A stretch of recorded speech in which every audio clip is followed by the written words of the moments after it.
210 BC. Somewhere on a dusty imperial road in eastern China, a carriage is rolling through the heat. Inside it, the most powerful man on earth. He has unified 6 warring kingdoms. He has rewritten language, currency, and law across an entire civilization. He has called himself the first emperor because he believes he will also be the last emperor, the last one anyone will ever need. But inside that carriage, Ying Zheng, Qin Shi Huang, is dying.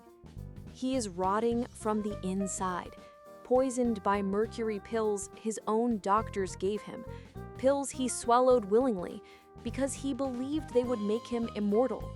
His top minister is riding beside him, his most trusted advisor, the man who will, in the next few hours, decide the fate of an entire dynasty. And that minister is not grieving. He is calculating. This is the story of a man who conquered everything, except himself, and the psychological trap that made the greatest emperor in Chinese history the architect of his own extinction. Let's be clear about something first. Qin Shi Huang was not lucky.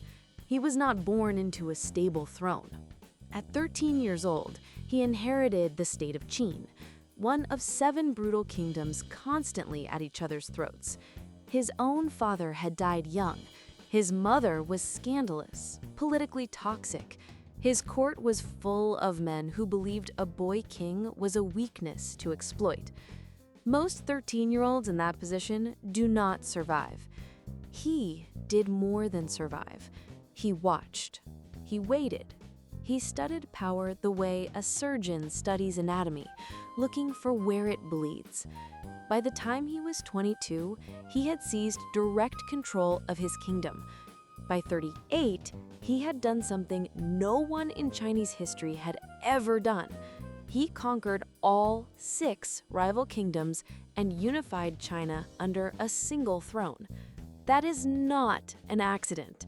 That is a machine operating at maximum efficiency. He standardized weights and measures across a continent. He forced a single written script on hundreds of dialects. He built roads, not for tourism, but for troop movements. He was thinking in systems before systems thinking had a name. He renamed himself. He was no longer a king. He was Huangdi, emperor. He added Jin, first. Qin Shi Huang, the first emperor of Qin.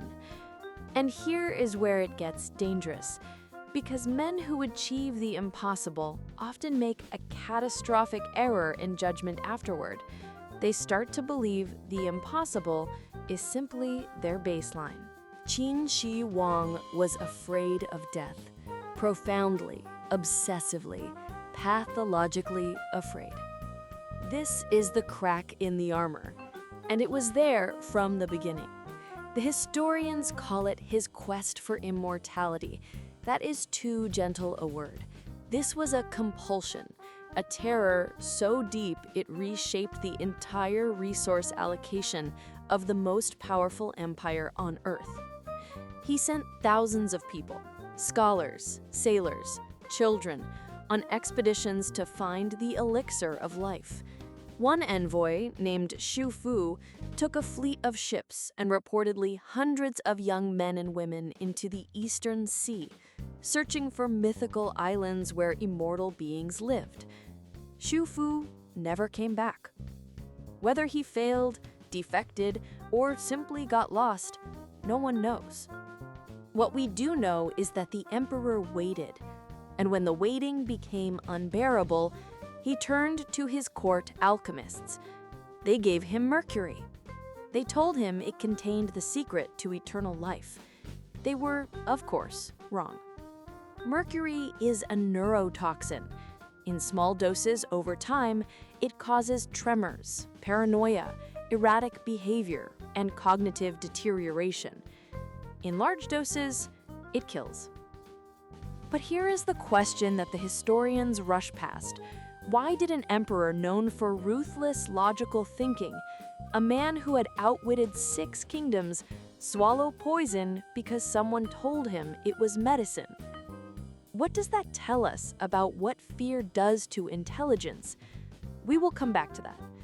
But while Qin Shi Huang was drinking mercury and dreaming of immortality, something else was happening in his court, something he could not see or refused to see. A man named Li Si, his chancellor, his most powerful minister, the architect of many of his greatest reforms, was watching his emperor deteriorate. And Li Si was not thinking about eternity. Li Si was thinking about what comes next. 213 BC. The emperor has a problem. His scholars, the Confucian intellectuals, the men who kept and debated historical records, are criticizing his rule. They are comparing him unfavorably to the kings of the old dynasties. They are saying the old ways were better. To a psychologically healthy ruler, this is feedback. To Qin Shi Huang in 213 BC, this is an existential threat. He does not debate them. He does not exile them. He burns their books. Hundreds of scholars are executed, buried alive according to accounts, though historians debate the exact numbers. The texts they burned included irreplaceable works of philosophy, history, and science. Centuries of human thought gone in an afternoon. This is the turning point. Not because of the cruelty, he had been cruel before, but because of what the cruelty reveals. A man who burns books is not confident. He is terrified of ideas he cannot control. And here is the psychological tell. The very act of destroying history is an attempt to rewrite it, to make himself the beginning of time, the first emperor, implying there was nothing worth remembering before him. He was not trying to rule China, he was trying to erase the concept of a China that existed without him. That is not governance, that is a pathology. And while he was constructing his eternal legacy, building his tomb, his terracotta army, his underground palace, Li Si was quietly, carefully positioning himself for what the emperor refused to plan for, his own death. 210 BC. The emperor leaves on his 5th imperial tour. He is 50 years old. He is visibly unwell. The mercury has been working on him for years. His moods are violent and unpredictable.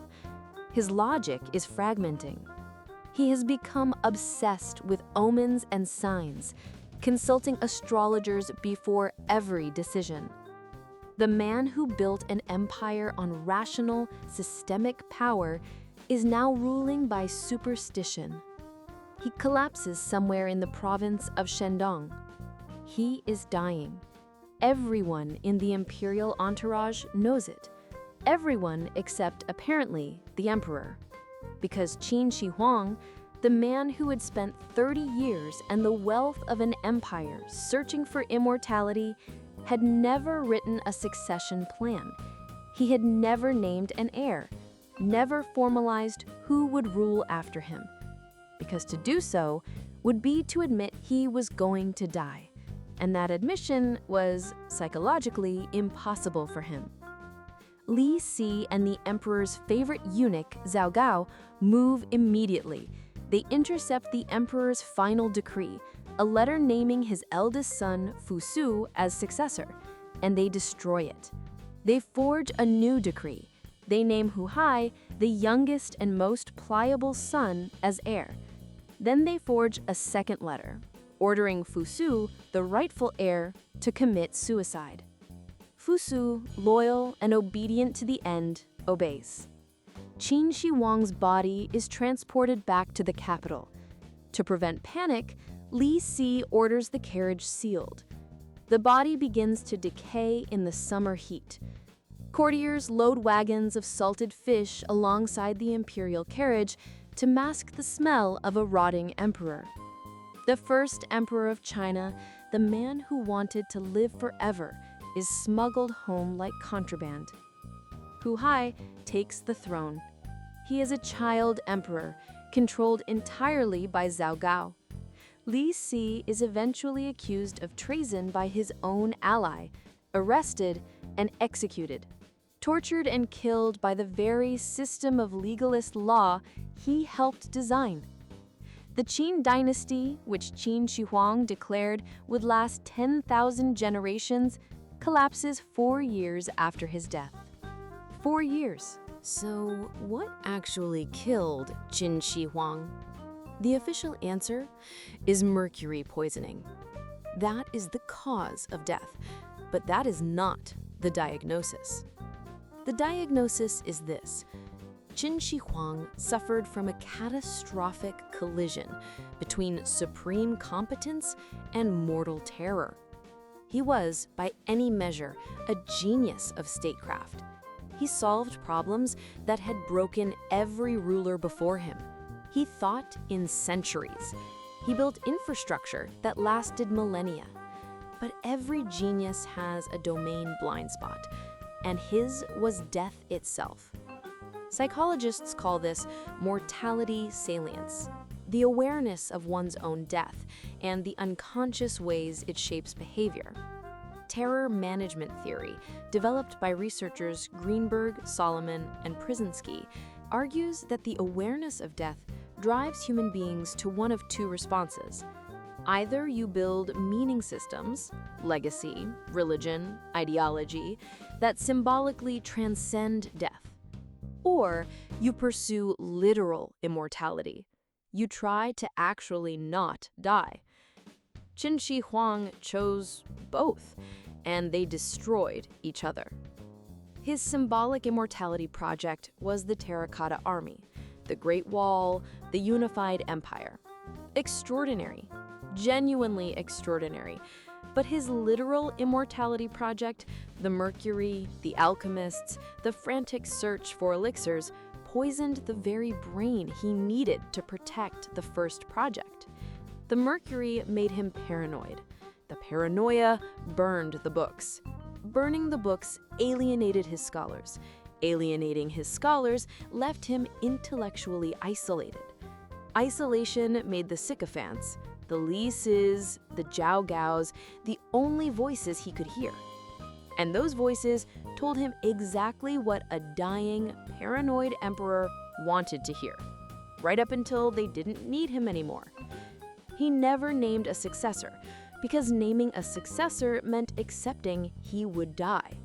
That single psychological block, that one crack in his otherwise titanium cognition, undid everything. He did not fall because he was weak. He fell because he could not tolerate one piece of reality. And empires, like people, do not collapse at their weakest points. They collapse at the place where their greatest strength borders their greatest fear. His strength was control. His fear was endings. The ending came anyway. Qin Shi Huang built a tomb the size of a city to cheat death. He didn't make it to 51. But if you think that's the most spectacular act of self-destruction by a ruler who refused to plan for their own mortality, then you haven't met another emperor on the other side of the world who faced almost the exact same psychological trap. He also unified warring factions. He also believed he was destined for eternity. And he also surrounded himself with exactly the wrong people at exactly the wrong moment. The difference is, his collapse happened in public, and it was far more gruesome. Click the video on screen to find out how he threw away the greatest military empire of his age in a single afternoon.